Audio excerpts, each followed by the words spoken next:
Eu vou falar agora com o Rafael Dantas, que é o vocalista da banda Ego Absence, e com o Guto Gabrelon. Beleza, galera? Sejam Opa! bem-vindos. Enorme satisfação falar com vocês aqui.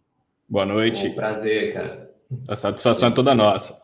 É isso aí, Muito galera. bom, Sejam muito bom. bem-vindos. Vocês perceberam que eu estou operando aqui a live, estou apertando tudo que é botão, então estou prestando atenção em muita coisa, beleza, galera? Bom, eu primeiro quero parabenizar vocês. Vocês sabem que no meu canal Metal Musicast eu fiz uma resenha desse álbum sensacional aqui. Deixa eu ver se eu consigo focalizar bem sem fazer o reflexo aqui.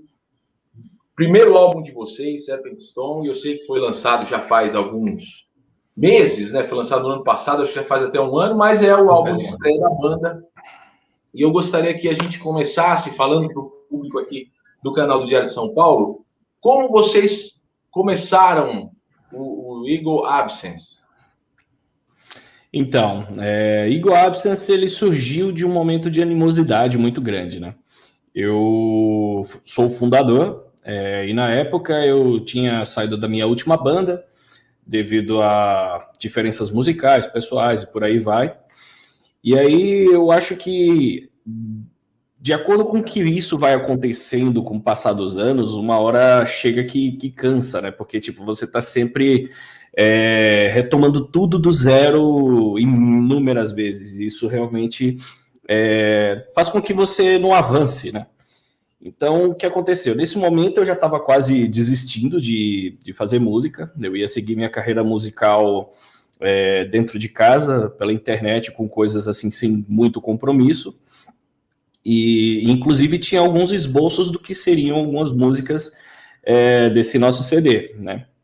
E aí, o que aconteceu? Depois que eu criei alguns arranjos, isso durante as janelas de aulas que eu dou, eu comecei a criar algumas melodias assim por base de improviso no teclado, e nessa brincadeira foi começando a surgir o que se transformaria em I Am Free hoje em dia, né?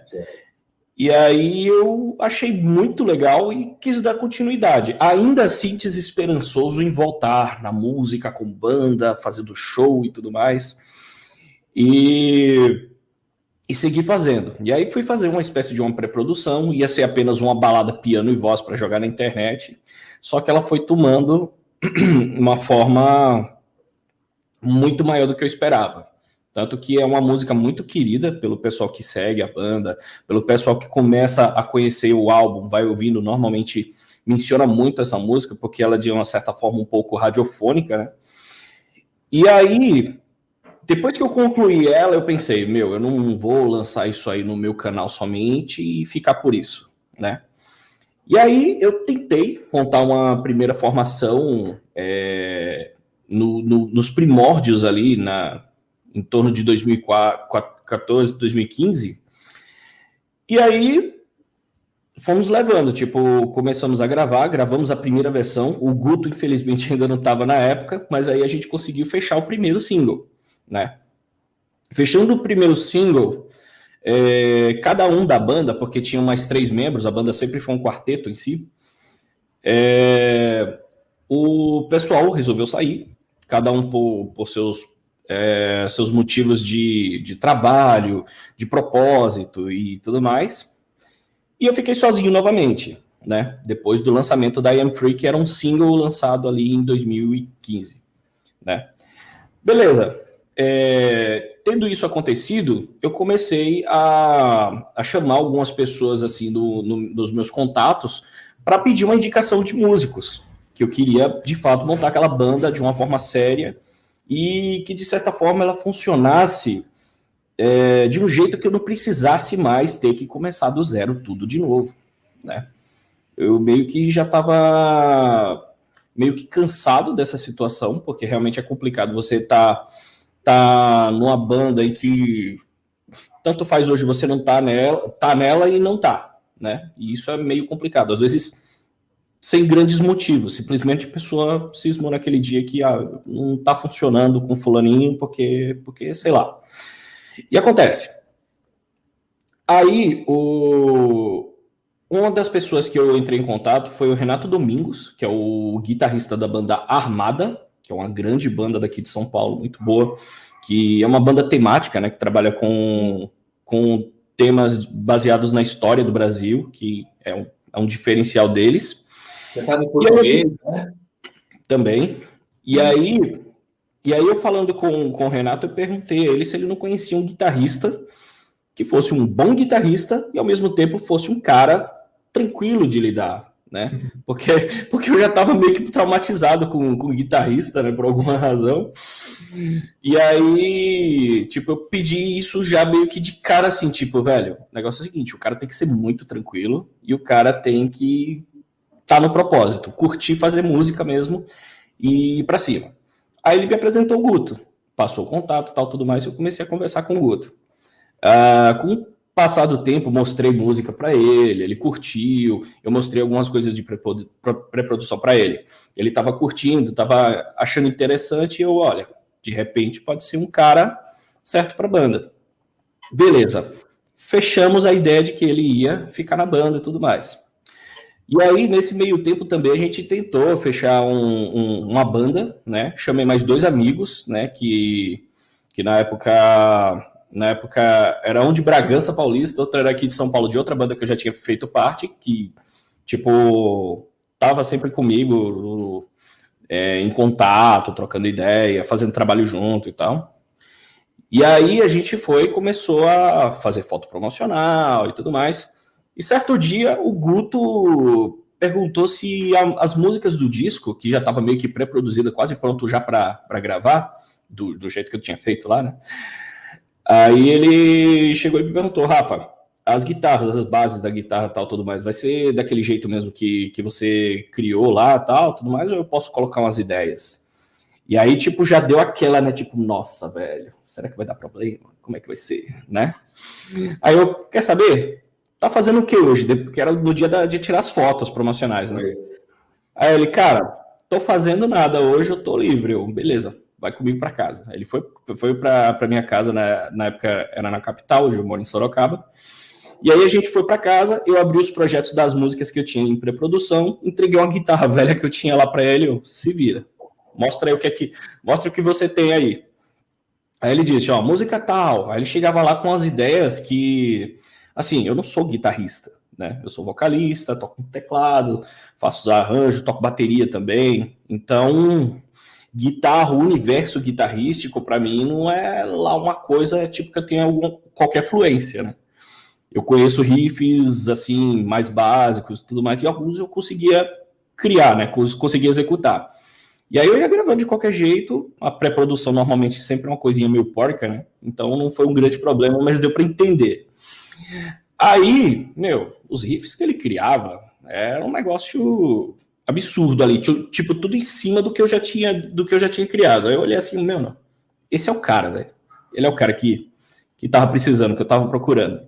E desde então, essa parceria seguiu firme e forte, né? A gente sempre trabalhando junto. Nesse meio tempo também a gente tentou muito tentar manter uma formação justamente para gravar o disco, os 4, né? Tudo bonitinho. Só que aquela coisa, fazer música no Brasil é um bagulho muito complicado, né? É uma coisa muito complicada.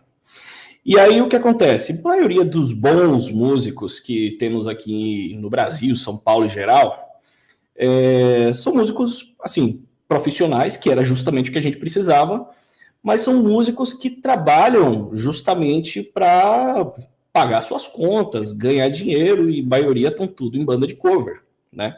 Sim. E aí o que acontece? É muito difícil conseguir músicos dessa forma. A minha sorte é que o Guto estava de bobeira nesse momento e ele não tinha banda nem nada, e ele estava interessado em ter essa experiência, né, depois de um bom tempo, assim. Aí, beleza, a gente começou a trabalhar isso, de conseguir uma formação, e por questões justamente de músico ter que tocar não sei aonde, de músico não ter tempo porque tá trabalhando no estúdio gravando alguma coisa e tudo mais, a gente não conseguia fechar esse disco. E por isso que um bom tempo ele passou engavetado, só assim, pré-produzido e tudo mais, mas engavetado porque a gente sempre estava tentando achar os músicos para fazer a coisa acontecer. Só que aí chegou um ponto em que não aconteceu, Os anos estavam se passando, porque a gente se juntou em 2015 e a gente lançou em 2020, então faz as contas aí, né? Foi um bom tempo aí, até finalmente gravarmos o disco e a gente lançar. Então, nessa brincadeira aí, a gente resolveu fazer o disco por conta, né? O Guto ficou... Total. Oi? Produção independente total. Total. Raça, vocês que bancaram tudo. Sim. Na verdade, assim, para não dizer que bancamos tudo, essa produção foi totalmente independente e feita no meu home studio. Na época era um home studio, hoje felizmente, eu já tenho uma estrutura um pouco melhor. Mas na época, eu fiz tudo dentro do meu quarto, vamos dizer assim, né? E aí o que acontece? O Guto ele ficou a cargo de fazer as guitarras e o baixo, né? A gente dividiu as tarefas dentro do possível. O que ele conseguia fazer, ele fez, que foi as guitarras e o baixo, e eu fui e trabalhei as orquestrações, vocais, bateria, etc. e tal. E na época, ainda tínhamos 8 músicas. E ainda ele trouxe mais 2 muito, muito boas, inclusive super bem aceitas, como a Let It Burn e a Eagle Absence, que por incrível que pareça, ele foi o cara que chegou depois e criou uma música com o nome da banda, né? Batizou a banda aí. Batizou a banda, exatamente. Aí, legal. A gente teve essas 2 músicas, e o fato de ele chegar com essa... Eu não sei qual é a palavra contrária à animosidade, seria o quê? Entusiasmo? Entusiasmo, pronto, né? Com esse entusiasmo, cara, ele simplesmente me motivou também a criar mais coisas. Então, nessa brincadeira, tínhamos 8 músicas, mais as músicas do Guto, e também a introdução e o fechamento do disco, que é a Richard Dancers e a The Full Strap Symphony, que eu fui criando justamente por conta de como as coisas estavam fluindo, né? E aí a gente finalmente fechou o disco e ainda não tínhamos os músicos. E aí? Quando eu fiz minha resenha lá no Metal Musicast, eu falei, eu vou me ater, até porque a gente já estava alinhando uma entrevista, eu falei, eu vou deixar os caras contarem os detalhes, mas Sim. Não tem mesmo informação sobre bateria e baixo aqui, né? Pois é. E aí, como que foi? A gente realmente não tinha ainda. Você quer responder, Guto?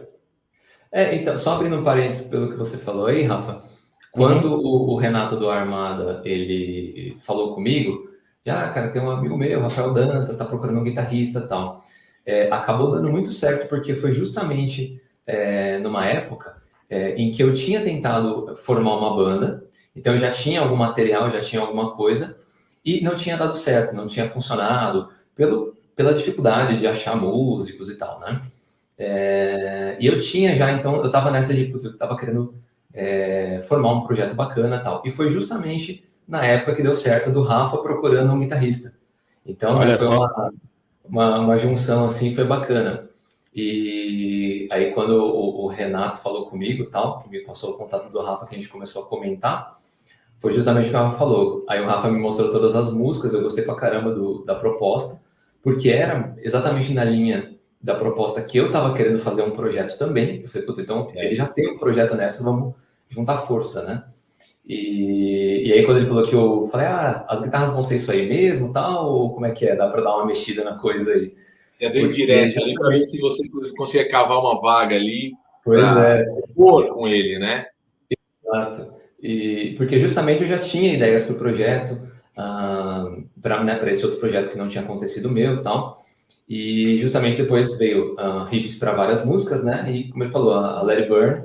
E o legal da música Eagle Absence é que a ideia do tema que o Rafa trouxe, né, para o nome da banda, a ausência de ego e tal, eu falei, cara, é um tema tão legal. Eu falei, não, você não chegou a criar uma música com esse nome, esse tema? Ele falou, cara, especificamente com esse nome, não. Eu falei, cara, acho que tinha tanto que ter, né, uma música com esse nome, um tema tão legal. E aí o Rafa falou para mim, ele falou, cara, você faz então? Você quer fazer uma música assim? Que eu já tinha mostrado a Larry Bird, ele já tinha gostado pra caramba. Eu falei, então beleza. Aí a gente se juntou e fechou o disco mesmo, ficou muito bacana. E você, Guto, você escreveu a letra também, né? Daqui eu tô vendo aqui no encarte. Não só, você não fez apenas a parte musical, mas você também fez a letra. Então você entendeu completamente o espírito da parte lírica da banda, porque o próprio, desde o nome da banda, né, que tem essa música com o título também, como todas as outras, né? A gente percebe que vocês, sem serem malas, vocês conseguiram abordar temas sérios, profundos, né? Da questão psíquica, motivacional. É muito interessante a experiência de acompanhar o álbum, conhecendo as letras. Eu achei sensacional, achei muito interessante. Eu curto banda que faz letra tosca. Eu curto o Ramon, The Brett, eu curto. Bata no Brett, eu também, beleza. Mas quando a gente se depara com uma banda que dá uma atenção especial para isso, é sempre interessante você desdobrar a experiência acompanhando o encarte, sabendo que tem alguma coisa a mais, né? Se tiver essa preocupação, claro, conseguiram executar bem, cara. Sim, porque foi uma coisa, como eu falei, né? Foi um casamento assim que aconteceu, porque quando eu vi a proposta do Rafa lá sobre os temas, né, são situações que acontecem na vida do ser humano, tal, né, que as letras tratam, né, desses temas, também é uma coisa que eu achava muito legal, que é justamente uma coisa que a gente traz diferente dentro do Power Metal, né, porque o Power Metal é um estilo que está muito acostumado a, como o Rafa mesmo fala, letras de fantasia, de não sei o quê, e a gente traz uma coisa mais pro real mesmo, né? Sim. E as letras dessas duas músicas, que eu fiz a música, eu fiz a letra também, e na época foi um desafio grande, assim, porque na real eu nunca tinha escrito letra, e eu fiquei muito tempo, só que assim, eu sou meio perfeccionista, então eu desenvolvia um tema e ficava em cima dele, ficava e buscando conexão de coisa e como contar a história e tal. Então, assim, demorei muito, mas fiquei muito satisfeito também com o resultado. E, enfim, acho que casou perfeito, né?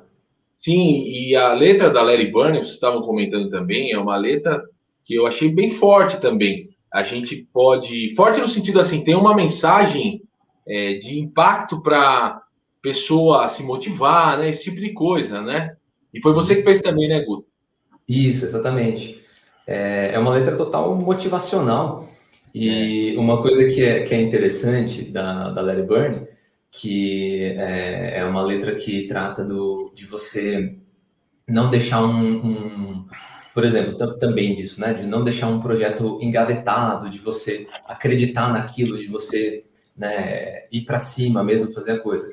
E uma coisa interessante é que a própria Let It Burn foi uma música que ficou engavetada durante um tempo para mim. Porque justamente eu estava querendo, né, achar um projeto e tal, e eu queria fazer e não conseguia. Sim. E aí, através do Rafa, através da Eagle Absence, a gente conseguiu fazer isso virar. Você, né? concretizou o que você fala na Let It Burn. E aí vocês, então, caminharam, porque, Rafa, você há de convir comigo, foi um achado, porque o Guto toca muito, velho. O Guto toca muito. Eu ouvi esse CD aqui. Guitarristas são... Tô brincando, viu, Guto? Mas guitarrista é um ser, às vezes, chato, né? Porque os caras, no metal, no rock, eles têm um protagonismo. E você achar o Guto aí, como você falou, de bobeira, e trouxe ele para a banda, e sensacional, né? O trabalho do Guto aí. Quando você ouviu, Rafa, a primeira vez o que ele já tinha, você teve que disfarçar, né? Você fez cara de paisagem, falou, não vou falar para ele que ele tá arrebentando aqui, senão o cara vai ficar de salto alto, né? Na verdade, tem algumas coisas engraçadas a respeito das gravações do disco, que, assim, logicamente, eu só trabalho com pessoas que eu admiro, não tem essa. Então, tecnicamente, ele sabe muito bem do que eu penso a respeito dele como músico, como ser humano, obviamente, também. Só que aí é o seguinte, certo tempo em que a gente estava trabalhando justamente nas gravações finais do CD, tinha música que a gente mudava algumas coisas meio que de última hora. E eu lembro que eu dei uma trollada no Guto, cara, que foi muito engraçado com a música Intimate Wants, que tem um solinho já de cara, né? Entra a música e... Eu acho que ele já lembra do que eu vou falar agora. Que é o seguinte, no decorrer das músicas eu fui criando as orquestrações, porque eu sou meio que o cara que trabalha com as orquestrações de todas as músicas. Inclusive, na Let It Burn e na Ego Absence, tipo, tem dedo meu na parte de orquestração. Ele basicamente fez o corpo inteiro, né? E aí eu coloquei uns enfeites ali, né? Que são as partes das orquestrações. E aí o que acontece? Quando eu coloquei as orquestrações, eu meio que já cheguei a cogitar com ele a possibilidade da gente meio que cortar o solo, porque a orquestração já estava bem interessante. E aí, certo dia, ele gravou, mandou para mim e ficou lá esperando, tipo, aquele biscoitão, né? Provavelmente. Aí, o que eu fiz? Eu olhei assim, eu tipo, nossa, mano, isso aqui tá incrível. Tipo, sabe quando você escuta um negócio que arrepia e ainda deixa o cara com o olho todo marejado? Pronto, foi o que aconteceu comigo.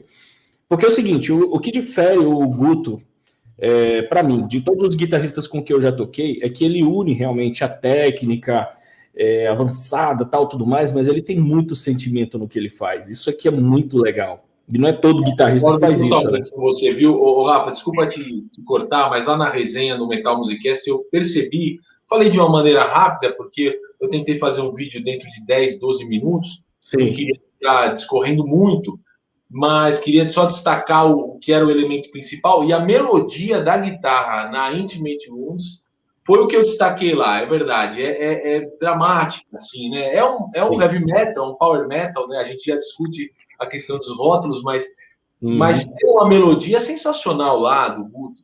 Sim, maravilhosa. Tipo assim, é um momento que tipo parece que tá apertando o botãozinho da satisfação ali, sabe? Tipo, apertou o botão, aí o cara, ai caramba, nossa, que só esse, cara. E de repente ele vai apertar outro botão da mesma sensação mais intensa ainda. É demais, cara. Aí eu ouvi, quer saber, eu vou trollar esse cara hoje. Aí eu disse, poxa, que legal, ficou bem bonito, pena que não vai ficar, né? Já que as orquestrações estão tomando conta de tudo e tal. Ele, cara, como assim, meu? Não faz isso não, cara. Eu gravei aqui e tal, editei, deixei tudo bonitinho já pra gente colocar no disco e tal. Aí eu fiquei calado assim durante o tempo. Deixando ele sofrer, né? Deixei. Foi muito ruim nessa hora. Torturando, né? Fui triste, eu realmente fui um carrasco. Não, eu falei até em tom de brincadeira, viu, Guto? Mas eu já participei de banda amadora, né? Eu nunca tive uma carreira na música, mas já fui batera e já fui vocal, gritador, né? Em 2 bandas diferentes. Mas fiz algumas apresentações aqui e ali, nunca tive uma carreira. Mas a gente tem uma piada interna, né? No rock o guitarrista é o cara do ego, né? Fazendo um trocadilho com o nome da banda, o cara que tem o full ego, né? Não é o Ego Absence. E você chegou de boa, trabalhou legal com o Rafa ali. Sim, melhor experiência que eu tive. Porque eu sempre gostei desse tipo de coisa, cara. Claro que no metal tá todo mundo acostumado a chegar no meio da música e já esperar ouvir o solo de guitarra, né? Todo mundo quer escutar a guitarra em destaque, né? Mas eu sempre me vi como, cara, parte de uma banda, né?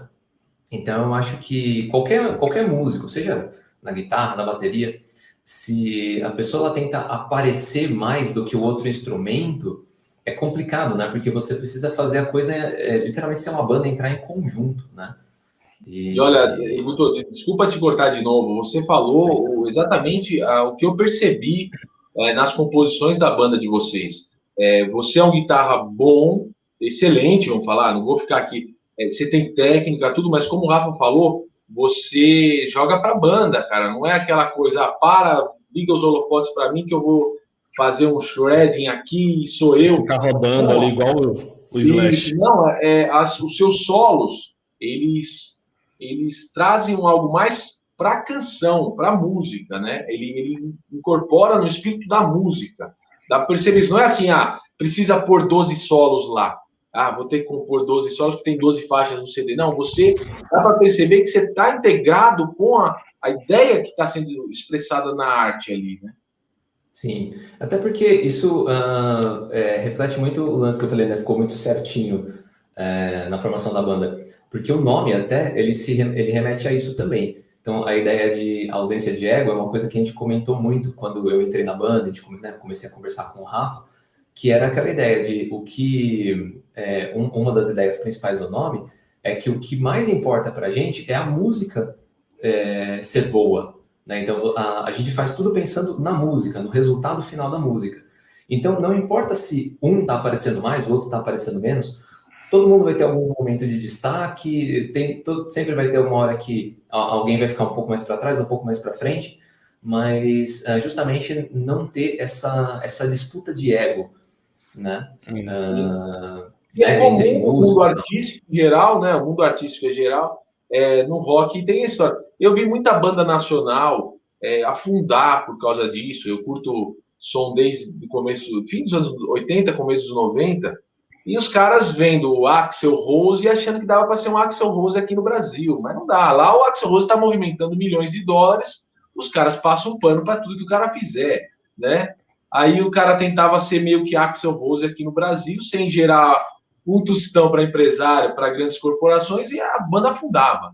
Eu achei interessante uma banda de heavy metal falar sobre, né, a ausência de ego mesmo. É um negócio que provoca essa discussão num cenário que tem, em geral, muito ego, né? É que assim, essa questão do protagonismo, ela não está necessariamente sobre nossa responsabilidade. A gente faz a música junto, pensando justamente no conjunto de todas as ideias e pensando justamente no produto final, não o produto final de fulaninho ou de ciclaninho, o produto final da Ego Absence. Então, o que acontece? Essa questão do protagonismo fica mais a cargo do fã, do ouvinte, do seguidor, do que da gente. Porque é uma responsabilidade deles, se eles se identificam mais com todos da banda, mais com o Guto, mais comigo, com o André, ou com o Augusto.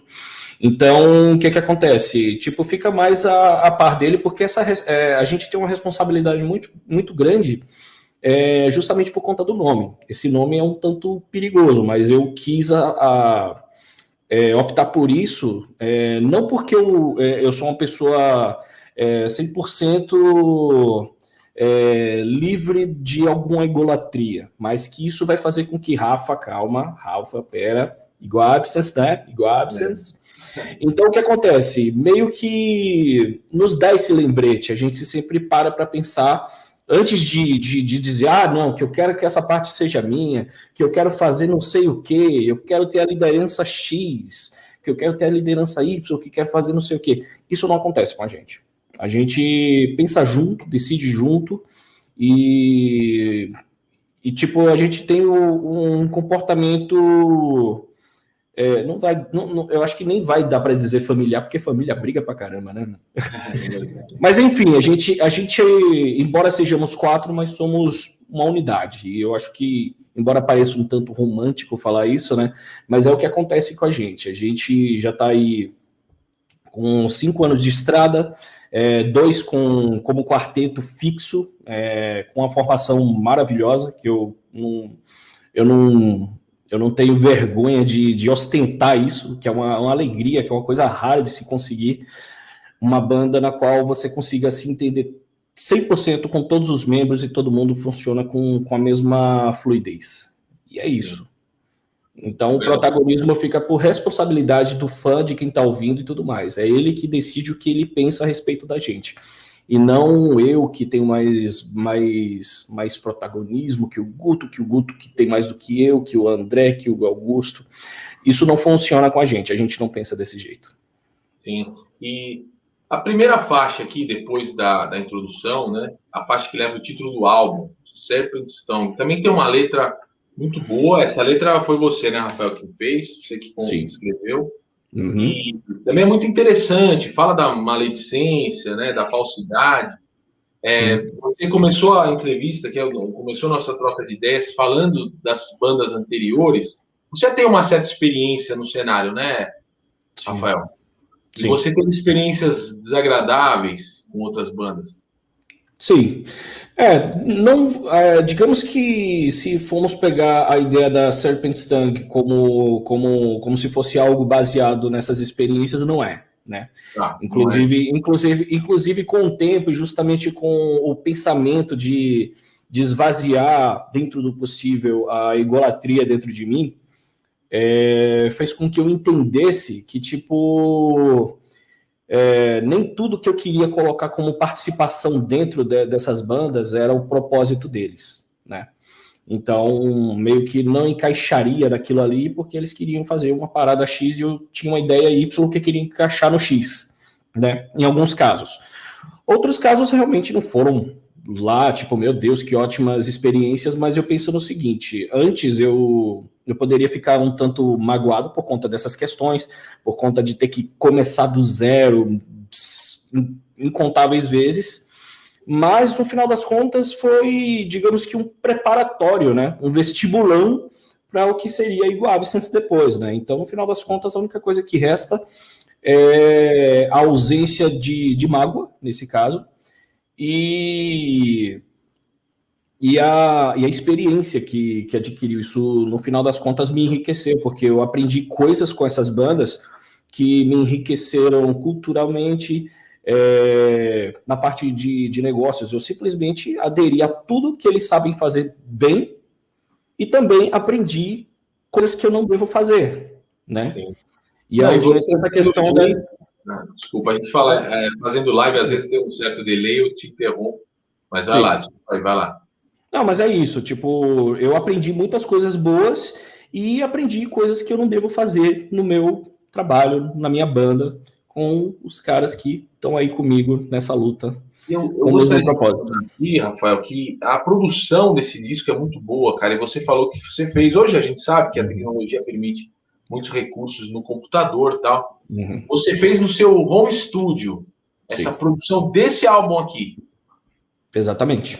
Porque tá sensacional, cara. Tá sensacional. O peso, a afinação das guitarras, por conta muito do Guto, da competência dele. Sim. Mas a produção, a mixagem, depois você mandou fazer também aqui. Eu não vi quem é que fez a mixagem, mas foi você também.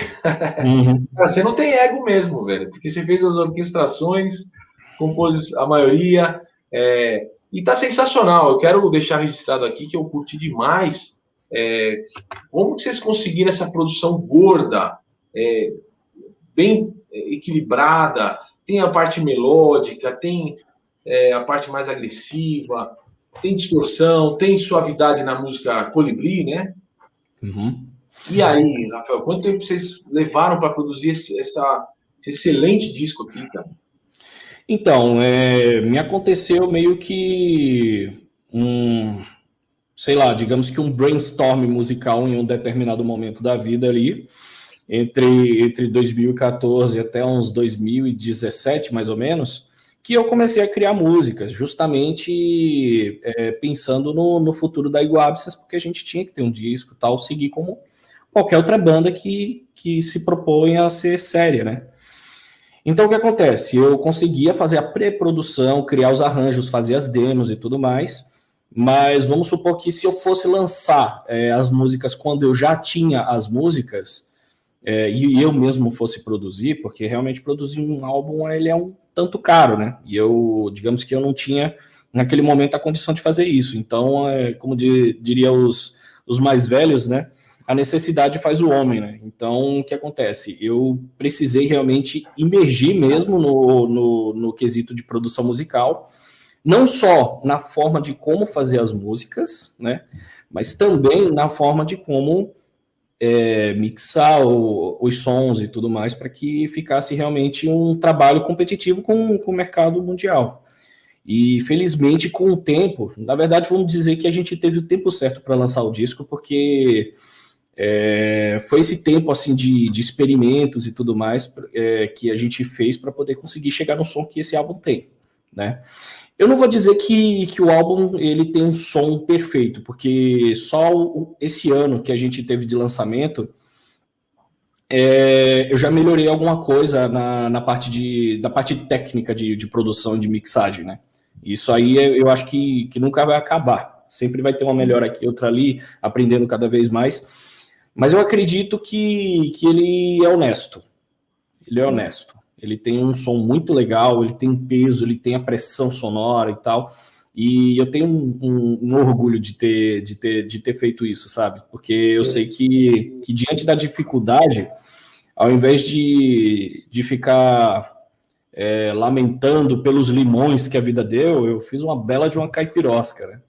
Não, e eu recebo, viu, Rafael? Eu recebo álbuns aqui, não vou citar nome, porque eu não vou fazer vídeo para falar mal de ninguém. Mas eu recebo álbuns de bandas até mais estruturadas do que vocês, segundo o que você está me contando, e que não tem essa qualidade, não, cara. Então, assim, realmente tá um ótimo disco, cara. Um ótimo disco na parte de produção. É um disco de estreia, né? Vocês fazendo na guerrilha, na raça, como você está me contando. Né? E o Guto? Guto, você, qual os principais desafios que você encontrou para gravar esse disco? Uma coisa que eu queria adicionar aqui, do que o Rafa estava falando, uma coisa que eu posso falar por trabalhar no dia a dia aqui junto com o Rafa, então eu vejo ele fazendo. Uma coisa que você falou da produção do disco, realmente, cara, o disco ele ficou nessa qualidade pela genialidade do Rafa, assim, total, mesmo. Porque mesmo eu trazendo as duas músicas, a Let It Burn e a Eagle, quando eu trouxe pro Rafa, e, beleza, legal, ele gostou pra caramba e tal, na minha cabeça já eram duas músicas que estavam finalizadas. E aí ele pegou e fez todo o trabalho de orquestração em cima delas. Cara, a música, sabe aquela música que você já acha que tá pronta? Você escuta essa nova versão delas e fala, nossa, agora ficou incrível, cara. Ô, Rafa, desculpa, eu te cortei também, mas, ô, Rafa, e essa questão da orquestração, onde você aprendeu? Você tem formação, graduação? Não, nessa parte de orquestração não, é simplesmente a influência musical que eu acompanho, né? Tipo, da mesma forma que eu gosto de heavy metal, que para mim é a música clássica com eletricidade, né? Então eu já escutei muita coisa de música erudita e isso me fez com que eu tivesse não uma fluência teórica, mas prática, de ouvir e entender o que é que eu posso encaixar na música. E fora que, assim, não só na questão de música erudita, de ouvir Vivaldi, Tchaikovsky, Chopin e etc. Eu também sou um cara que, tipo, passou a vida toda ouvindo metal melódico, power metal, metal sinfônico. Então, todas essas influências meio que agregaram, elas basicamente fazem parte de mim, porque eu tenho essa vivência, eu tenho essa fluência. Então, digamos que não foi um grande desafio. Logicamente, a gente, no momento de compor e tudo mais, vez ou outra rola um hiato criativo que, com o passar de tempo, às vezes a gente até deixa aquela música ali parada um tempo e vai trabalhar outras coisas, e de repente você tem um insight. Puf, você poderia fazer tal coisa naquela música. Botar um strings ali, ter um French horn ali, aqui, acolá, colocar uns pratos de orquestração, que é aqueles pá, né? Então dá todo um clima épico, meio cinematográfico, e eu acho isso muito legal. Sim. E o Guto, você tinha já... Oi, pode falar. Você tinha essa abordagem épica nas suas referências também, essa abordagem erudita, vamos dizer assim? Ou não? Isso você pegou um tanto com o Rafa? Eu já tinha também, por conta de algumas bandas que eu sempre ouvi bastante. Por exemplo, Blind Guardian. Na minha juventude eu escutei muito Rhapsody, por exemplo, né? Então eu tinha muito, sim, essa pegada da música erudita junto com heavy metal, né? Mas sempre tentei escrever alguma coisa dessa parte, mas nunca fui muito bem nessa parte. Esse é o quesito total do Rafa. E isso que eu ia falar, e é isso que eu tava falando da genialidade dele. Porque você pega um cara, você escuta todas as orquestrações que tem no álbum, e aí você imagina que tudo isso foi composto de um cara que foi de ouvido.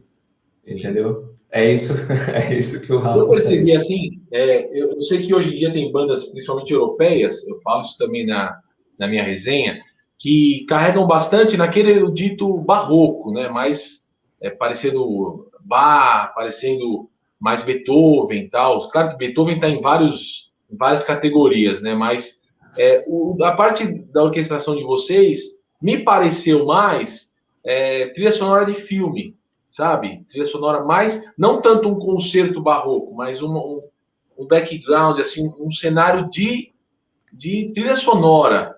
Teve essa influência também ou isso é do meu ouvido? Com certeza, porque no final das contas, as músicas da Eagle Absence, na parte de orquestração, ela não está somente limitada a instrumentos clássicos, como violino, metais, né? Ele tem muito sintetizador, pads, elementos eletrônicos, beats, até beats tem, né? E foram coisas que eu encontrei não só no heavy metal, né? Digamos que eu componho heavy metal sem pensar somente no heavy metal. Eu penso em elementos musicais que possam somar com a obra em si, de um jeito em que ela não vai soar forçação de sei lá, de ser revolucionário, que esse não é o meu objetivo. Meu objetivo é realmente fazer arte e já era. E aí o que acontece? Eu faço os experimentos. Tipo, eu penso, nossa, e se tiver um clap ali, se tiver um subdrop, né? Que é aquele som que inclusive tem muito filme, de repente tá caindo um prédio, de repente aquele tchum, né? Sim. Então, tudo isso faz com que a coisa tenha uma profundidade maior, ela passe uma mensagem maior. Por exemplo, se você pega a M3, ela tem uma sonoplastia, né? No início, na hora que a gente para a parte instrumental, antes de entrar a primeira parte da melodia, tem uma simulação de uma ligação, justamente de uma pessoa zombando de outra, dizendo que ela não tem capacidade de fazer o que ela quer. Tipo, desiste, entendeu? Desiste enquanto há tempo, vai fazer outra coisa, entendeu? Sim. E é isso. Então, eu acho que essa profundidade, às vezes, se vê necessária em algumas músicas, outras elas já passam a mensagem por si própria, mas eu acho interessante o experimento. O experimento Sim. É legal.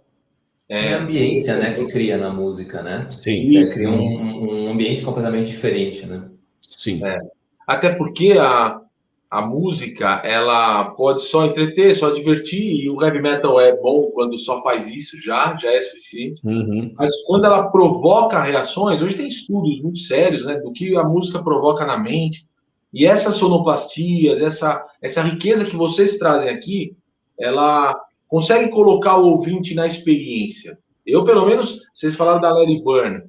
Cara, você ouve Let It Burn com fone de ouvido, prestando atenção na letra, aquilo mexe com você mesmo, cara. Mexe com a pessoa. Você fica emocionalmente tocado pela mensagem que a música está trazendo, né?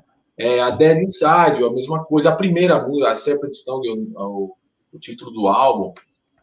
E eu ia perguntar para vocês, queria muito perguntar para vocês sobre a questão das letras ainda, galera, das letras também, né? Essas letras, elas vêm do perrengue que vocês passam querendo fazer heavy metal no Brasil. Por exemplo, Let It Burn é quase que você falando para você mesmo.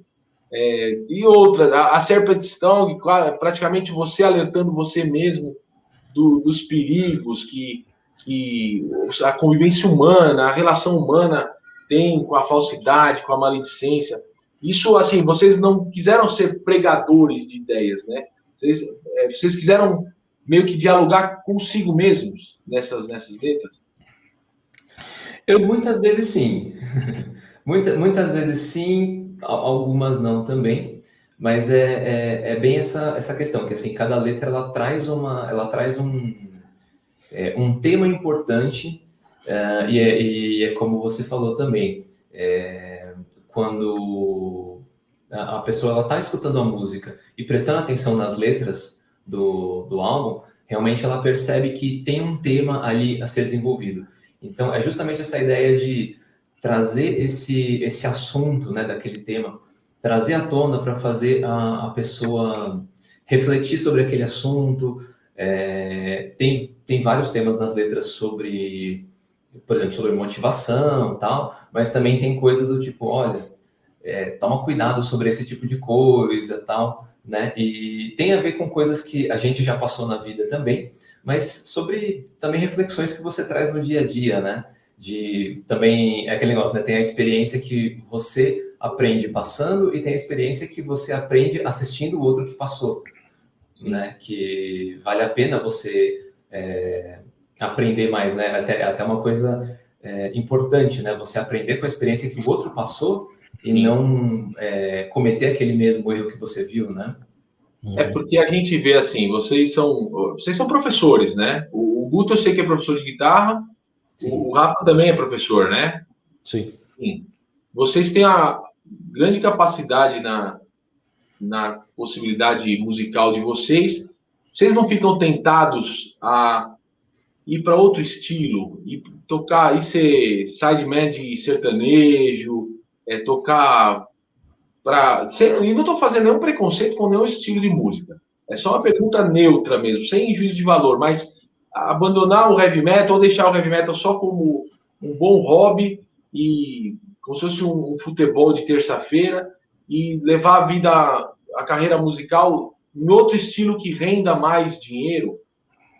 Absolutamente não. Vai que é sua, Gabrielão.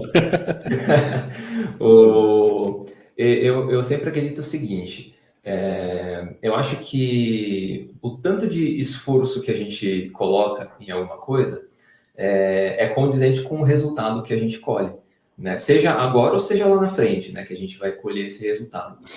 Então, eu não vejo muito sentido de colocar muito esforço, né, você direcionar a sua vida, o seu tempo, o seu esforço para uma coisa que você não acredita ou não é o que você gostaria de passar anos da sua vida fazendo aquilo, porque de repente isso aqui vai ser mais rentável num certo momento e tal. Eu acho que se você coloca o seu esforço naquilo que você realmente quer, naquilo que você realmente escolheu, e não só eu vou acreditar, então isso vai dar certo, de você realmente ir atrás e colocar mesmo, né? Entender como as coisas funcionam e ver o que você precisa fazer para aquilo funcionar, eu acho que é a melhor forma possível, né, de trabalho, né? Você trabalhar com aquilo que você escolheu fazer, que você está ali para dar o sangue mesmo, mas porque você gosta e porque você quer fazer isso, né? Do que você escolher uma outra coisa que, putz, eu vou estar em depressão daqui 10 anos porque não é nem de longe o que eu gostaria de fazer, né? Então, eu estou totalmente no ramo que eu gosto mesmo. E o Rafa, teve a tentação, Rafa, de cantar outro estilo, de procurar uma oportunidade fora do metal? Olha, como eu comecei a trabalhar com mais firmeza na área de educação vocal em São Paulo, né? Porque eu tinha alguns alunos ainda na época que eu vivia em Recife, né? Que eu sou natural de Recife, Pernambuco. Mas, assim, não é que fica tentado, você fica meio pensando, e se eu tentasse fazer isso, será que valeria a pena? Porque a gente trabalha com arte e a arte, ela é bem subjetiva, mas às vezes a gente já tem um propósito objetivo, né? E a gente, digamos que a gente se satisfaz fazendo o que a gente faz, embora a gente não viva da igual absence ainda, né? Mas a gente já tem as nossas profissões como professores, como educadores, educador / produtor / engenheiro de áudio, etc. Então, o que acontece? Eu acho que esse trabalho que eu já faço, que é tipo de educação, produção e tudo mais, meio que já me satisfaz nesse âmbito financeiro, né? Sempre pode melhorar, obviamente, mas me satisfaz no âmbito financeiro para não precisar fazer esse tipo de coisa, que assim, logicamente não temos problema nenhum com quem faz, jamais. Cada um escolhe o que faz da vida. Só que para mim não teria nenhum tipo de satisfação em estar fazendo música dessa forma. Eu penso assim, né? Por exemplo, eu gostaria de, por exemplo, cantar em eventos, como eu já fiz casamento. Eu acho muito legal cantar aquelas músicas baladas da década de 80, Michael Bolton, Creed, enfim, tipo Bryan Adams. Eu acho muito legal fazer isso, né? E ainda tirar uma grana fazendo isso. Mas, por exemplo, entrar numa banda fazer uma dupla sertaneja com alguém para pensar somente na grana. Tipo, é a mesma coisa de você, sei lá, trabalhar como fritador de hambúrguer no McDonald's. Tem alguma vergonha em fazer isso? Jamais, mas ninguém faz isso por prazer. A pessoa faz porque precisa. Sim. Então, o que acontece? A partir do momento em que eu tenho a condição de me manter financeiramente como professor, engenheiro de áudio, produtor, e eu carrego a Igual Absence junto com o Guto e os meninos, para mim, é o que a gente faz de ideal, porque o propósito está sendo mantido. A gente não está desviando o propósito porque eu estou dedicando horas do meu dia e da minha vida para tirar letra, melodia, gravar música de uma dupla sertaneja, por exemplo. Porque não é meu propósito, não é o prazer de uma vida. A arte está muito além da grana, né? Grana é bom, mas não é só dinheiro. Sim. E nessa questão, Guto e Rafa, a gente está falando, arte e business, né? Tem a arte, eu conheci bandas, né? Eu conheci bandas que artisticamente tinham altíssimo nível, mas não entenderam bem o business, foram parando pelo caminho. Sim. Qual é a previsão, vamos dizer, qual o planejamento? Tem um planejamento, ou vocês querem seguir mais deixa a vida me levar, ou tem um planejamento de onde chegar com a banda? Agora está com a pandemia, parou tudo, mas tem uma ideia de quais os próximos passos que vocês querem dar para a Eagle Absence? Então, nesse caso, o que acontece? A pandemia entrou, né? Aconteceu ali no começo dos anos 2020, do ano de 2020, só que a gente, de certa forma, não parou, porque a gente trabalha muito pela internet, então a gente não teve parada, lockdown por conta dos trabalhos, porque seguimos dando nossas aulas. Eu consigo atender os clientes de áudio online também. Eu consigo fazer com que eles gravem e me mandem o material para ser mixado aqui. E aí o que acontece? A gente não parou, mas ao mesmo tempo também, tipo, a gente... O tempo que a gente perdeu nessa questão da pandemia foi questão de que tínhamos várias datas, né? Já no começo a gente já tinha mais de uma dezena de datas, e infelizmente a gente teve que parar por isso, né? E aí o que acontece? A gente tem um propósito que envolve justamente... como é que eu posso dizer? Planos em determinados períodos. Cara, esse tempo aqui vai ser bom para a gente divulgar tal coisa. Olha, a gente vai ter que fazer esse mês aqui, vai ter que fazer uma versão acústica de uma das músicas da gente para poder apresentar no festival online que está rolando. E isso a gente foi fazendo no meio tempo, porque era o que dava para fazer, né? E fomos mantendo. Nesse meio tempo também me deu algumas descargas criativas, tanto em mim como no Guto também. E a gente já tem algumas ideias para o que pode ser o segundo play da Eagle Absence, né? Então a gente está, digamos que, colhendo todas essas ideias, juntando todas essas ideias para, no momento certo, a gente, pela primeira vez, fazer uma pré-produção como banda completa. Isso vai ser bem interessante. Mas aí o que acontece? Como somos uma banda muito séria, a gente está sempre investindo em ter material para a gente trabalhar e não demorar tanto para fazer um novo álbum, né? Mas também a gente não quer fazer aquela coisa, tipo, apressada, nas coxas, tipo, só para ter, que eu acho que isso é um erro que qualquer banda possa fazer. Eu acho que tem um momento certo para tudo. Às vezes a gente pode levar, sei lá, 5 anos aí para lançar um disco, né? Não sei. É igual Metallica, meu. Igual Metallica. Ou o Chinese Democracy do Guns N' Roses. Verdade. Pois é. E aí o que acontece? No caso deles, muitas vezes é problemas burocráticos que nem envolvem o lado musical, né? Às vezes sei lá, treta com gravadoras, sei lá, tem coisa presa, eu já vi muito isso acontecer. Mas aí o que acontece? A gente está justamente trabalhando dentro do possível para que a gente consiga encaixar tudo no seu devido lugar e a gente possa realmente começar a trabalhar. O que a gente vai fazer agora? Isso aí a gente vai abrir já para você. A gente está terminando um tributo aos anos 80, que a gente está trabalhando para lançar pela Secret Service, que é uma gravadora da Inglaterra, que o proprietário, inclusive, é um brasileiro. E a gente está terminando de fazer essa música para a gente começar finalmente a fazer o processo de com pré-produção, né? Composição com pré-produção. A gente junta tudo aqui para a gente realmente começar a criar as novas músicas da Eagle Absence. E felizmente as melhorias da estrutura do estúdio vai permitir que a gente faça um trabalho ainda melhor. Porque, por exemplo, a gente gravou Serpent's Tongue, nem todo mundo sabe porque a galera não repara muito, né? Porque hoje em dia é bem normal que os sons de bandas mais modernas soem mais processadas, vamos dizer assim, né? A sonoridade mais processada e tudo mais, isso é comum e é estético para os tempos atuais, né? Ninguém vai tocar, por exemplo, uma banda de death thrash metal vai tocar numa bateria Ludwig que quem usou foi, sei lá, o Ringo Starr. Não tem aquele som, aquela sonoridade própria para aquilo, né?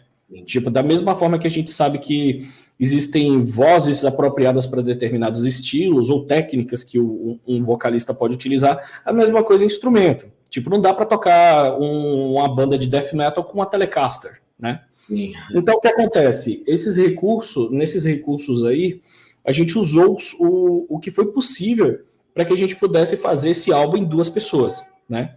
Então, como foi combinado entre mim e o Guto, ele cuidou das guitarras, que ele gravou na mão lá, mandou ver, e o baixo, bateria, tipo, foram instrumentos que foram gravados através de MIDI, que é um recurso não é muito novo, na verdade já funciona desde a década de 80, só que assim, não era muito explorado do jeito que é hoje em dia a MIDI domina tudo, mas foi o que permitiu a gente de conseguir fazer o material do jeito que está e com a qualidade que está, né? E agora a gente mencionar, ficou bom. Eu até imaginei também, eu falei, eu vou falar isso, eu falei na resenha, falei, vou deixar os caras darem esse detalhe na entrevista, sim, mas ficou bom. Eu imaginei, eu falei, os caras não colocaram crédito para nenhum batera, porque não tem batera.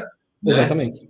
Tá na cara. Mas ficou bom, porque tem muito. Às vezes tem batera que tá trigando tanto a bateria que tá aparecendo o MIDI, tá aparecendo a máquina, né? Que aí fica.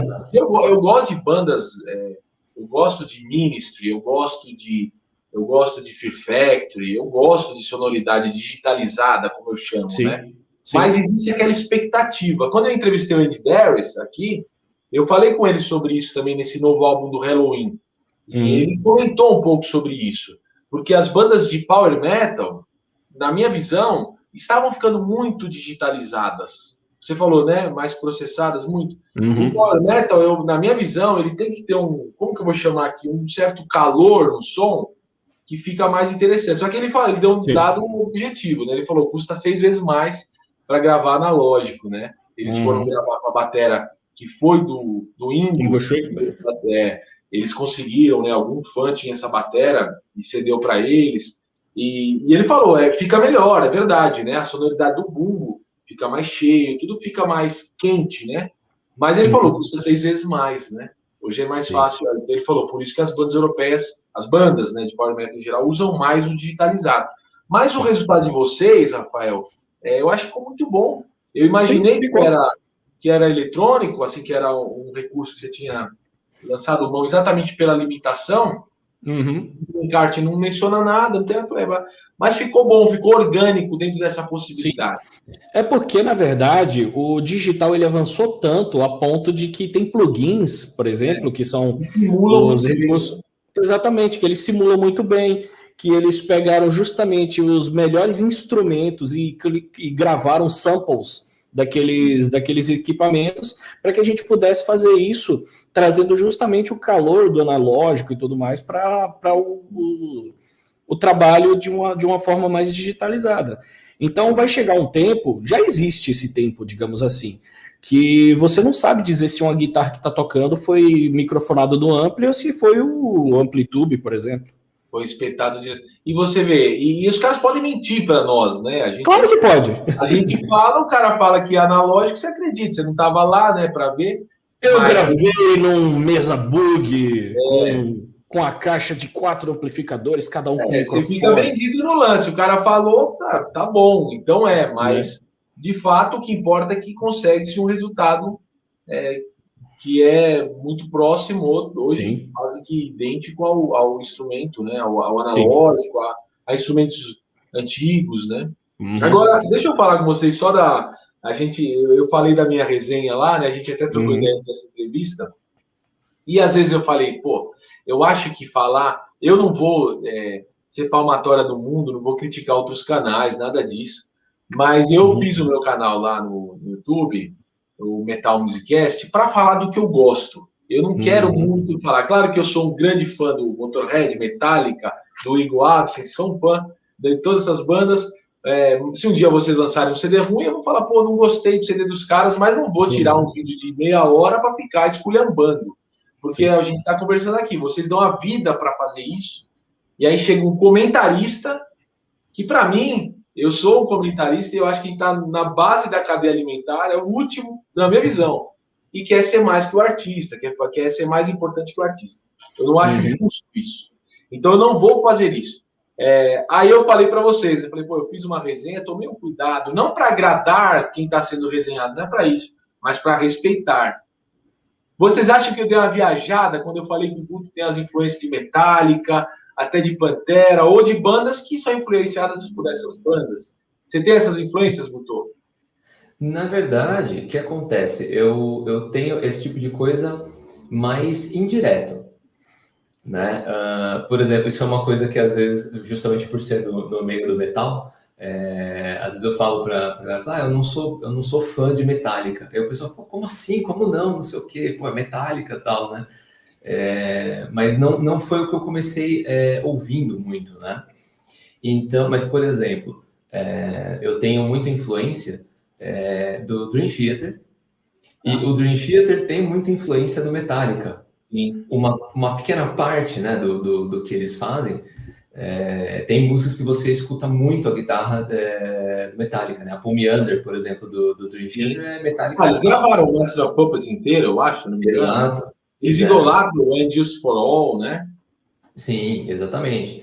E, por exemplo, até o Blind Guardian, que eu falei que eu escutava muito, eles têm muita influência de estilos muito pesados, né? E por eu escutar essas coisas que tiveram influências, por exemplo, de Metallica, eu absorvi um pouco, né? Obviamente tem bandas que eu gosto bastante, Pantera, eu acho muito legal, mas eu acho que é uma coisa que está mais assim, tá meio diluída na minha influência. É indireta, né? Eu também falei, olha, você não tem. Eu sei que você é muito novo, eu falei, às vezes não tem a influência direta, mas indireta chega. E eu não gosto de rótulos, sabe? Igual metalcore. Eu sei que tem muito preconceito, né? Mas para facilitar a nossa vida, você tem influência de metalcore, alguma coisa assim? Tenho. Você tem? Tenho. Quais principais bandas assim que você gosta? O que eu mais tenho, eu acho que até você chegou a falar lá, se não me engano, o que eu mais tenho é do Trivium.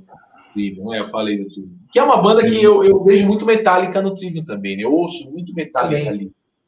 Também. Principalmente no começo, inclusive, né? E é justamente isso, é uma coisa que faz parte da meio, posso dizer assim, a fusão de elementos que a gente faz na banda, né?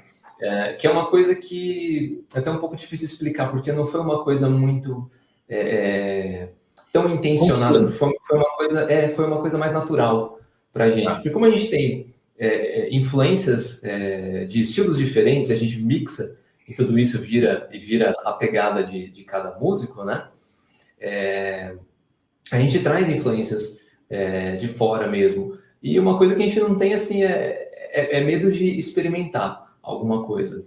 Então, como a gente até já falou em vídeo, no nosso canal e tal, na própria Let It Burn tem riffs que eu trouxe do metalcore, né? Em outras músicas do álbum também. Então, não que a música seja um metalcore, mas ela é um power metal que tem influências de alguma coisa um pouco mais pesada, alguma música um pouco mais orquestrada, então a gente faz essa fusão mesmo, né? Mas eu tenho bastante influência do metalcore, numa parte, né? Sim, até quando eu citei o Fear Factory é uma banda que influenciou muitas bandas, né? Aquela guitarra de 7 cordas, do Dino Casares, a afinação muito baixa. Às vezes você não ouviu o Fear Factory, mas a pessoa ouve Fear Factory em outras bandas, né? Que se influenciaram pelo Fear Factory, né? Que buscaram essa referência. Então eu ouço Slipknot, eu ouço Fear Factory lá. Eu ouço System of a Down, eu ouço Fear Factory lá. Eu não sei, um dia, quem sabe, eu tenho a oportunidade de perguntar para eles também, mas eu ouço, né? Eu acho que tem E aí vem uma geração depois, se influencia pelo Slipknot, se influencia pelo System of a Down, e indiretamente se influenciou pelo Dino Casares, né? Nem sabe, às vezes nem curte diretamente o Exato. E eu gosto, assim, por mais que o Power Metal sempre foi o meu estilo principal, assim, desde praticamente o começo, se bem que eu comecei ouvindo muito Iron Maiden, eu comecei muito pelo tradicional e depois fui pro Power Metal. Mas por mais que o Power foi sempre o meu estilo principal, eu sempre respeitei muito e gostei muito de vários outros estilos, né? Então, coisas de thrash metal, de metalcore, do próprio tradicional, coisas com elementos mais modernos ou mais antigos, mais tradicionais, e no bom sentido, vira uma salada ali, né? Não, mas foi bom. Como eu disse na resenha, eu falei no sentido positivo. Vocês entregam mais do que o Power Metal promete, na minha visão. Porque eu curto Power Metal pra caramba. O mais tradicional, eu curto banda que parece Massacration. Eu curto, eu não tenho nada pejorativo de nada. Sabe, banda bem caricata do metal. Eu tenho alguma que eu gosto. Então, nada eu falo de um jeito assim negativo, reduzindo a pessoa, né? Total. Mas eu falei lá, eu acho que vocês têm algo mais do que só o Power Metal, né? Eu sei que muitas bandas de Power Metal hoje estão buscando uma atualização, uma modernização, né? Mas eu vi isso no álbum de vocês. A experiência se torna mais interessante porque é a base do Power Metal, mas tem agregado outros elementos. E Rafael, você disse que você curte o lance de orquestração e tal, mas e desses grupos, dessas bandas de metal, do metalcore, ou do thrash metal, ou de outras vertentes do metal, você curte também? Você percebe que você agrega algo disso no Eagle Absence? Olha, sinceramente, eu acho esses estilos uma porcaria.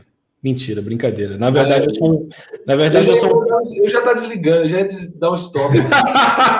Calma, deixa eu explicar. Caiu a tela do Rafael, desculpa. Caramba, que coisa. Não, na verdade, eu sou um grande fã assim, do estilo metalcore e eu comecei a ter uma paixão muito grande pelo metalcore graças ao Killswitch Engage. E aí veio o Trivium, veio o Shadows Fall. Eu na minha resenha, hein? Killswitch Engage eu acertei, hein? Sim, nossa, principalmente na época do Howard Jones, que é o meu vocalista preferido na banda. Né? E tem o Jesse Leach que tá dando conta, tá cada vez melhor, mas aquele negócio é maravilhoso, velho. Isso é louco. E aí, eu escutei várias coisas, né? Na época, eu sempre fui um cara que foi muito aberto depois de um tempo, né? Eu tive minha época de truzice, né? Mas eu também escutei o quê? Trivium, Killswitch Engage, Shadows Fall, Protest the Hero, que é um metalcore misturado com progressivo, é uma loucura, né? Mais lado B, assim. Bem mais. Eles têm, acho que uns 4, 5 álbuns, mas é uma banda que realmente você olha assim, tipo, velho, não parece com nada. É uma loucura.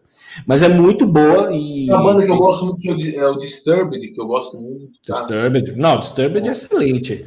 É porque no caso do Disturbed é ainda mais new metal, né? Já vai um pouquinho mais... E aí você mencionou o Fear Factory, é uma banda que eu basicamente ouvi muito pouco, embora o pouco que eu vi eu achei bem legal, mas eu já cheguei a ouvir mais o Dino Casares em outro projeto dele que eu acho sensacional, que envolve um pouco do metalcore, que é justamente o Divine Heresy. Ah, tá, é verdade. É mais lado B também, né? Total, mas eles lançaram um álbum, eu acho que eles lançaram até mais, mas tinha um álbum, que eu esqueci o nome agora, mas tinha uma música chamada, que tem até clipe, chamada Failed Creation. Mano, aquela música é o supra-sumo da brutalidade. É muito louco. Então, eu acredito que, assim, eu acho que o heavy metal, ele precisa ser cada vez menos conservador em relação a essa questão de estilos. Sim. Porque, assim, eu acho que seríamos mais felizes se a gente não ficasse escondendo no baú aquele CDzinho do Marilyn Manson, do Bryan Adams, ou até da Celine Dion, que é meu caso. E, cara, usar isso a seu favor, vai ser feliz ouvindo música. Metal é ótimo, mas nem só de heavy metal vive o homem. Eu escuto hard rock, eu escuto aqueles hard mais aor também, que eu acho muito bonito. Eu escuto metalcore, eu escuto black metal. Tipo, tem os CDs do Dimmu Borg, de uma banda chamada Yunaf, que é da Suécia, se eu não me engano. Então, o que acontece? Eu acho que música é bom demais para você se limitar somente a um estilo. E isso é um problema que, infelizmente, contaminou boa parte das pessoas, principalmente no Brasil. Lá fora, nem tanto, porque... existem festivais lá muito conhecidos que rola do hard rock glam até o rockabilly. E aí depois rola até uma banda de black metal com as cabeças de porco penduradas lá e ninguém tá ligando, tá todo mundo curtindo. Então, eu acho que, sei lá, tá um conservadorismo nesse ponto aí que eu acho que tá sendo prejudicial. Porque o que acontece? Tá prejudicando até as bandas novas que estão surgindo. E eu acho que isso acontece mais no Brasil do que em outros países. Porque, por exemplo, a gente vê o Facebook ali na timeline passando, sempre tem uma banda gringa passando ali nos patrocinados e é super bem visualizado, super bem comentado, tá rolando nos festivais, tocou no Vakin, tocou no Download, tocou não sei aonde. Então o que acontece? Essas bandas, por mais que elas não sejam ricas como o Iron Maiden da vida, mas elas conseguem ser sustentáveis, tocar em lugares ultra decentes, lugares finos, né? Então eu acho que no Brasil, infelizmente, falta um pouco disso, das pessoas realmente serem mais apreciadoras do modo antigo de curtir rock.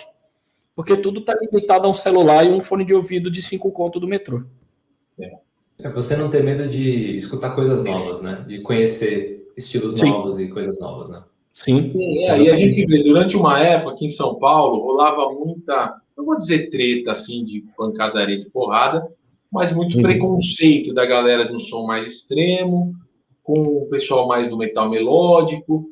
E hoje você vê Max Cavalera participando do disco do Edu Falaschi e elogiando e achando sensacional. Então, isso sempre. O funk criar uma intolerância em termos de estilos vai sempre ficar para trás, porque os próprios artistas vão se reunir, vão fazer coisas juntas e o fã está lá brincando no canto com outro fã e os próprios artistas não estão nem um pouco interessados nisso. Exatamente. Tipo, junta dois caras e fica assim, olha aí, ó, você trouxão aí, ó, vocês nem curte a parada, o disco que não curte, e a gente tá aqui junto, fazendo um som da hora. Exato. Então você via, teve uma época aqui no centro de São Paulo, tinha os caras de um determinado estilo, não vou nem falar agora, para não ficar queimando o filme de ninguém, porque tem gente boa em todo o cenário, mas ficava tomando a camiseta do outro. Tira a camiseta aí que você não é fã de metal o suficiente para usar essa camiseta. Essa camiseta não representa. Isso aí Qual é o nome do primeiro álbum? Qual é a cor da cueca do vocalista? Qual é o nome da mãe da madrasta da... Então, assim, isso só... Os próprios artistas estão andando juntos e não estão ligando para isso. Galera... que isso mudou, hein? Mudou bastante. O que eu falo, eu sou tiozão, eu estou numa outra... Vocês são novos aí, mas eu vivi uma época que eu ia lá na galeria. Na galeria, às vezes, era algo que era um pouco arriscado até você ir lá comprar um disco, cara. Você trombava... Se falava muito na época das tribos, né? Eu ia assistir shows em 1990, numa casa que se chamava Dínamo, que era num porão na Praça da República. Nossa. Era do Eric, que é o representante da marca Dínamo, né? Ele e o baixista do Voodoo. O Eric de Haas. Ele e o baixista do Voodoo eram donos dessa casa, se chamava Dínamo. Então, no térreo era uma loja de discos, você descia uma escada, era um porão, cabiam lá 200 pessoas, 100, 200 pessoas. Nossa, e eu vi shows sensacionais lá num palco de meio metro, assim.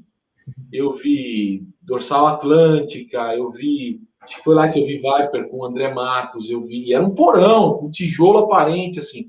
Mas quando você saía, você apanhava no metrô Santa Cecília de gangues, cara. Você tinha que tirar, igual o futebol, eu ia com a camisa do Iron Maiden, do Somewhere in Time, e tinha que tirar a camisa e pôr na cintura e pôr uma outra camisa para passar. Você chegava lá no metrô, tava aquelas gangues lá, perigosas, vocês sabem de quem eu tô falando, os caras fortes, tatuados.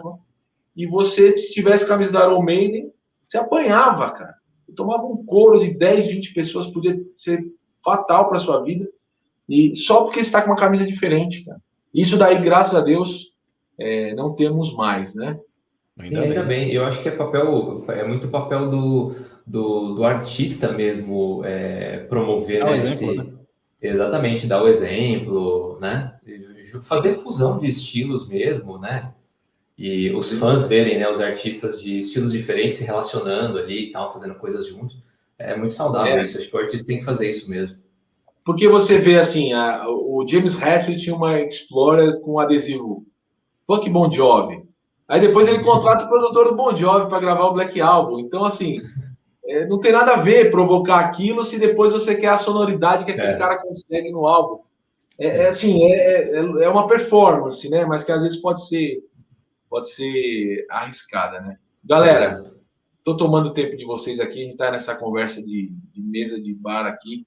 mas eu quis dar um espaço aí para vocês, porque vocês merecem. Eu torço muito para que vocês consolidem uma carreira merecida com a banda de vocês. Eu sei que vocês vão ter sucesso, já tem na carreira da música, como produtores, professores, mas vai fazer muito bem para vocês e para o metal nacional essa banda se consolidar, ter novos álbuns, boas formações aí.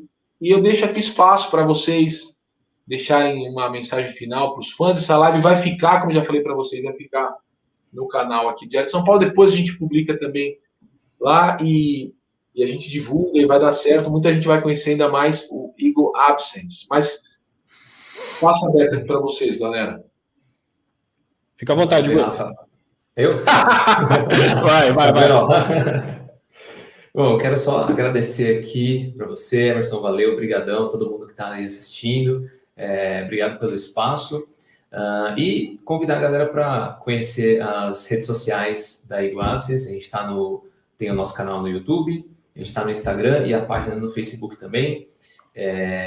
O nosso álbum está em todas as plataformas digitais, está no Spotify, no Deezer, e também está completo no nosso canal do YouTube, para quem quiser conhecer o som. E fica aí o convite para vocês curtirem lá nas nossas redes. A gente sempre está postando novidades por lá. E, obviamente, todas as novidades, coisas de álbum novo, essa versão até que a gente está fazendo, que o Rafa comentou, que a gente está gravando, sempre a gente vai comentar por lá. Então, para a galera que seguir por lá, já fica sabendo tudo que a gente está fazendo por lá. E muito obrigado aí pelo espaço, cara. Valeu. Isso aí. Rafael. Demais. Obrigado mais uma vez aí pela oportunidade, pelo espaço.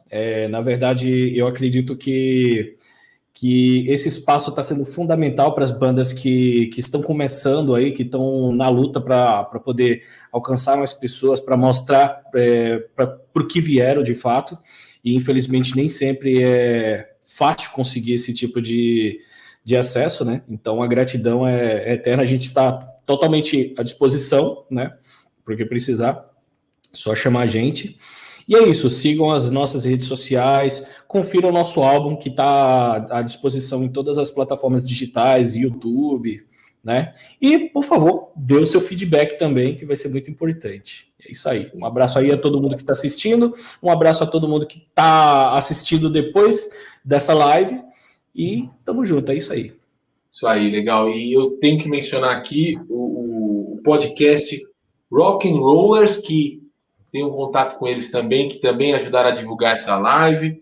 O podcast Rock and Rollers, trabalho muito bem feito dos caras também, estão com episódios novos da segunda temporada.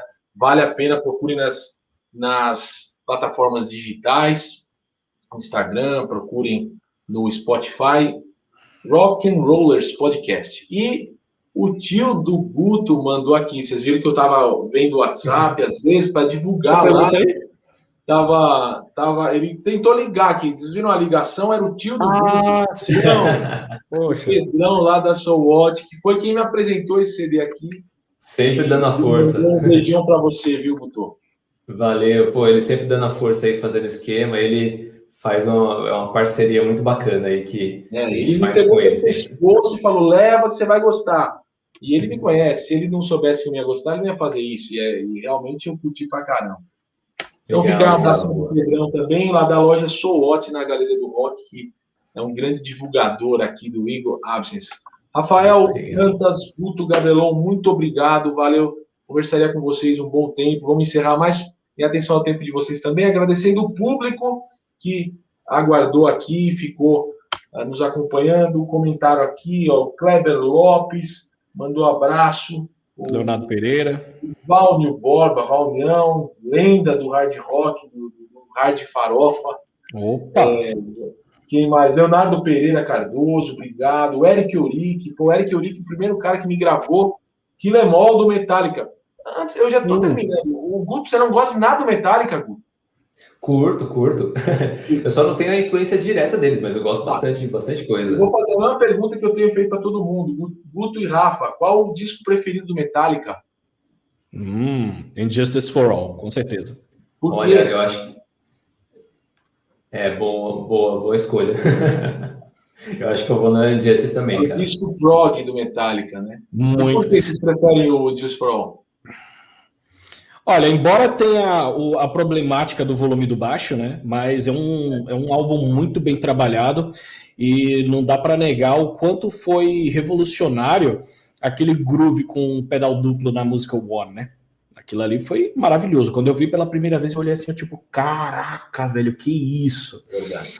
Inclusive, vale o comentário de repreender essas pessoas que dizem que o Lars é um baterista ruim. Ele pode até estar um pouco desleixado nos tempos de hoje, mas com a dificuldade que era para gravar bateria acústica naquela época, principalmente, que não tinha midzinho, não tinha edição de nada, porque era tudo na fita, o cara tinha que tocar muito. Tinha que tocar muito. Ele pode estar até um velho desleixado hoje em dia. Mas o cara sempre foi um baterista incrível e que influenciou muita gente. E mais, Rafa, ele tinha uma visão de destacar o que James Hetfield estava fazendo. Se você ouvir o Metallica, prestar atenção que ele está colando na percussão da guitarra do James Hetfield. James Hetfield é um cara bem percussivo na maneira de tocar, e aí o professor de guitarra aqui pode me corrigir se eu estiver errado, mas e ele está, vamos dizer assim, ressaltando, ajudando o James Hetfield nas suas bases a ser mais relevante na música, né? Eu acredito. Não é assim só, ele toca bem, ele toca mal, ele toca mais rápido ou menos rápido. Ele está jogando para o James Hetfield também ali. Uhum. Mas esse aqui é o grande lance. A banda tem que jogar como um time. Se for com esse lance do eu que preciso aparecer mais, porque eu sou fulaninho de tal. Não, velho. Isso é besteira. Aí. Guto, por que o Angels for All? Só pra gente terminar. Cara, eu acho pelo cara, pegada histórica. Virou um álbum histórico, né? E, cara, falando de guitarrista do Metallica, para mim, um cara que eu curto muito é justamente o James Hetfield. Cara, ele até já um clichê dentro do metal falar disso, mas a mão direita total, cara, pegada total, assim, cara, é uma coisa que influenciou muito o som que se tirou de guitarra no metal daquele ponto em diante, né? Então, assim, é uma coisa que todo mundo tem influência desse ponto, né? Independente de ter ouvido ou não, porque se foi diluído, né? Isso gerou gerações, né, de influência sobre isso. As paletadas abafadas dele ali foram bem marcantes. Outras bandas já tinham feito, beleza, Judas Priest já tinha feito, mas a maneira como ele fez, a intensidade, a precisão, a rapidez, né? Sim, padronizou uma forma que a gente usa até hoje de tocar. E ele solando, eu curto muito também. Uma outra banda, o solo é mais melódico, é mais cadenciado. Ele nunca vai ser um solo de fritar, de ser shredder, né? Mas ele é um guitarrista preciso, né? Eu admiro muito isso. Legal, galera. Ó, abusei mais um pouco aí do tempo. Só para falar também que o André Luiz Borras Tavares mandou um abraço aqui também para todo mundo. Opa, grande abraço aí para eles. E é isso aí. Valeu, André. O Eric Oric mandou um abraço. O Eric Oric, que eu falei, foi o cara que me apresentou Metallica lá na minha adolescência, está assistindo aqui, Eric Oric. Então, pela importância que o Metallica tem, esse cara marcou tua vida, né? Exato. Tem a caixa aqui até hoje. Ele gravou o Kill 'Em All com o One, né? O disco atual na época era o Angels for All, não tinha ainda o Black Album. O mais recente era eu acho que em 89. Ele gravou para mim uma fitinha Sony com o Kill 'Em All. Olha lá, ele até escreveu aqui, gravou na fita Sony. E no final tinha o One, que é o que você falou, Rafa. Aquilo ali me pegou, cara. Eu falei, cara, isso aqui... Se falar assim, vamos ser dramático aqui, bem, mudou minha vida, cara. Eu fui pro metal e falei, não, eu não quero mais nada, eu quero isso aqui, cara. Mas é isso. Galera, brigadão para vocês, tamo junto, sucesso para vocês dois, abração para todos que assistiram. Valeu. Valeu mesmo. Valeu, obrigado. Tamo junto. É nóis.